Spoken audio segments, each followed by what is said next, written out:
జయశంకర్ జిల్లా రేగుంట మండల కేంద్రంలోని ఇంద్రమ్మ కూడలి వద్ద కాంగ్రెస్ పార్టీ మండల అధ్యక్షులు ఇప్పకాయల నర్సయ్య ఆధ్వర్యంలో బీసీ కులగణన ఎస్సీ వర్గీకరణపై ముఖ్యమంత్రి రేవంత్ రెడ్డి అసెంబ్లీలో చేసిన ప్రకటన సందర్భంగా ఆయన చిత్రపటానికి పాలాభిషేకం చేసి బైక్ ర్యాలీ నిర్వహించగా ముఖ్య అతిథిగా భూపాలపల్లి ఎమ్మెల్యే గండ్ర సత్యనారాయణరావు పాల్గొని మీడియాతో మాట్లాడారు. ఈ కార్యక్రమంలో కాంగ్రెస్ పార్టీ రాష్ట్ర అధికార ప్రతినిధి గాజర్ల అశోక్, ఎన్ఎస్ఆర్ గ్రూప్ అధినేత సంపత్రావు, భూపాలపల్లి జిల్లా market chairman Guntoju Kishtaiah, PSCS chairman Nadipalli Vijan Rao, Mekala Bhikshapathi, కోలపాక Sambaiah, Maisa Bhikshapathi, పున్నం రవి, పత్తి ప్రభాకర్, మహిళా మండలి అధ్యక్షులు బోరుకుల ప్రమాద రమేష్, పొనుగోటి వీరబ్రహ్మం, వీరేందర్, కొయ్యడ భిక్షపతి, యూత్ అధ్యక్షులు కోయిల క్రాంతి, ఆయా గ్రామాల నాయకులు, కార్యకర్తలు తదితరులు పాల్గొన్నారు.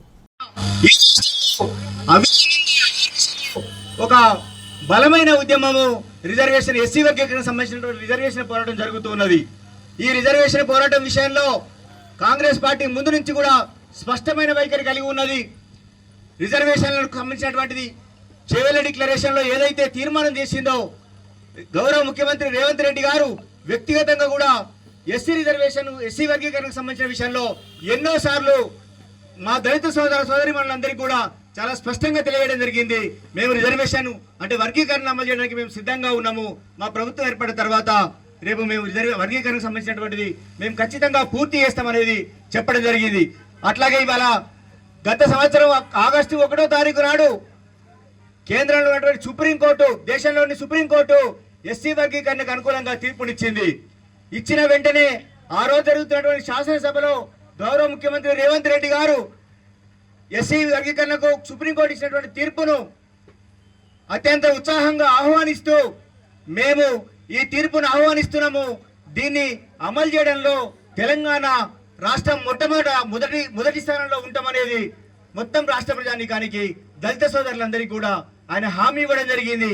ఆ హామీ కట్టుబడి అక్టోబర్ 11వ తారీఖు నాడు, గత సంవత్సరం అక్టోబర్ 11వ తారీఖు నాడు ఏకసభ్య కమిషన్ వేసారు. షమీమ్ అఖ్తర్ అనే హైకోర్టు రిటైర్డ్ జడ్జితోని ఏకసభ్య కమిషన్ వేసి ఈ రాష్ట్రంలో ఉన్నటువంటి దళిత సంఘాలు, మేధావులను, అట్లాగే అనేక రకాలైనటువంటి వ్యక్తులను కూడా కలిసి ఈ రాష్ట్రంలో ఉన్నటువంటి ఎస్సీల సంఖ్య ఏంటిది, వాళ్ళ నిష్పత్తి ఎలా ఉన్నది, పేదరికం పరిస్థితి ఎలా ఉన్నది అనేది చాలా నిర్దిష్టమైన లెక్కలు తీసి ఇవాళ ఎస్సీ వర్గీకరణకు ఆయన ఒక నివేదిక తయారు చేసి ప్రభుత్వానికి సిఫారసు చేయడం జరిగింది. తెలంగాణ రాష్ట్ర ప్రభుత్వం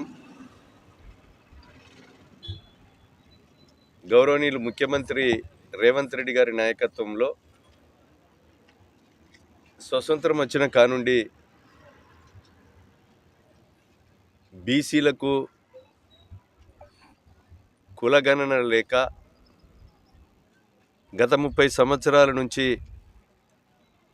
ఎస్సీ కులస్తులు 36 కులాలు ఎస్సీ క్యాస్ట్లో ఉండి ఏబిసిడి వర్గీకరణకు ఏదైతే పోరాటం నిర్వహిస్తున్నారో ఆ పోరాటంలో ఈరోజు మరి ముఖ్యమంత్రి గారు నిర్ణయం తీసుకొని సుప్రీంకోర్టు నిర్ణయం ప్రకారంగా వర్గీకరణ చేసి ఆ వర్గీకరణకు చట్టబద్ధత తెచ్చినటువంటి గౌరవనీయులు గొప్ప మహనీయుడు మన ముఖ్యమంత్రి గారు.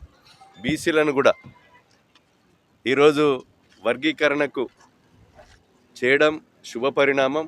అన్ని మండల కేంద్రాల్లో ర్యాలీలు, నియోజకవర్గాల కేంద్ర ర్యాలీలు చేసి గౌరవనీయులు రాహుల్ గాంధీ ప్రోగ్రాంను కూడా బహిరంగ సభను విజయవంతం చేయాలని కోరుతూ ఈరోజు ఈ కార్యక్రమము మండల కేంద్రంలో నిర్వహించడం జరిగింది.